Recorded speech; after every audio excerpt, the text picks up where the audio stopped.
OnePlus 7T reviewed, an unbeatable package for under $600, so $599 without taxes. Yeah, this was announced in India as well as in America. That's the price of the 7T. And press buy. It comes in one SKU, so Glacier Blue, Frosted Silver. I really like the Frosted Silver. That's so far my favorite color. I'm really digging it, but I haven't really shown it on camera. Glacier Blue is obviously the hero color.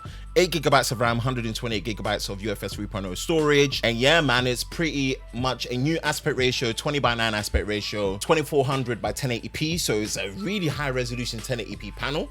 So that's something I really dig.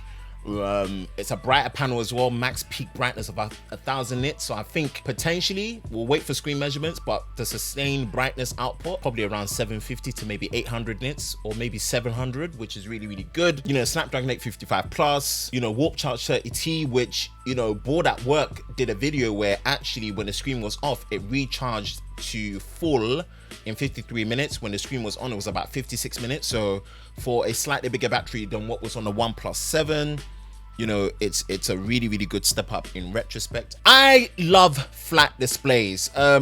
Is the phone perfect? No, definitely not. But I think it's just a very well focused product. And I think honestly, this is the last of the great flat display phones to be released. I think this is the final frontier for flat display phones.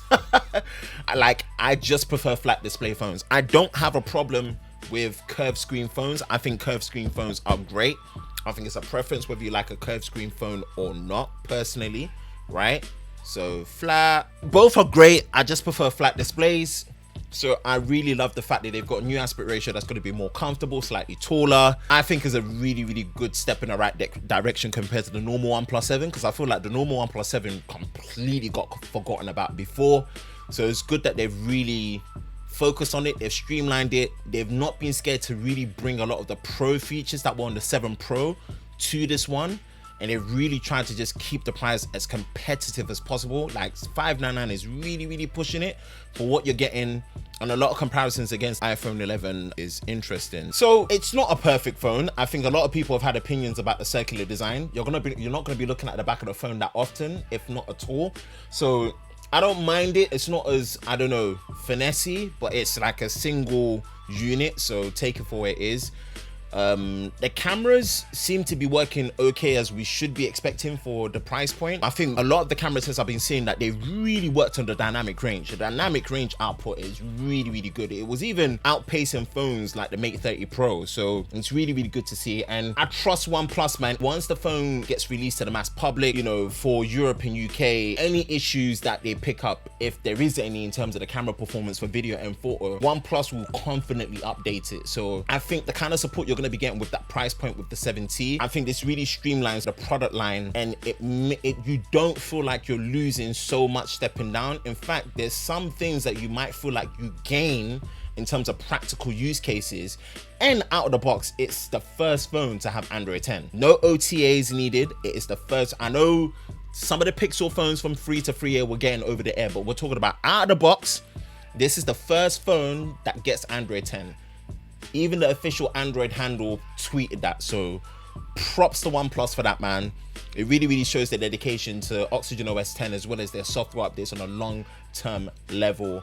You know, one of the guys in my church, actually, Martin, shout out to him, he still uses a OnePlus 3T, and I was using it today, I'm thinking, how does this OnePlus 3T from 3 years ago run so well on Android 9? It's crazy, you know. So I prefer flat display. It's going to be my daily phone. Is it perfect? Yes, we can talk about the fact that it doesn't have an official IP rating. There's no headphone port, headphone jack, no micro SD card, no wireless charging, no quad high definition display. There's so much, but at that price point, even if you weren't talking about the price point, you're getting so much more in terms of a focused product. That 90 Hz display, brighter panel, less blue light, it looks quality. One of the fastest charging that you're gonna find on a smartphone on the market.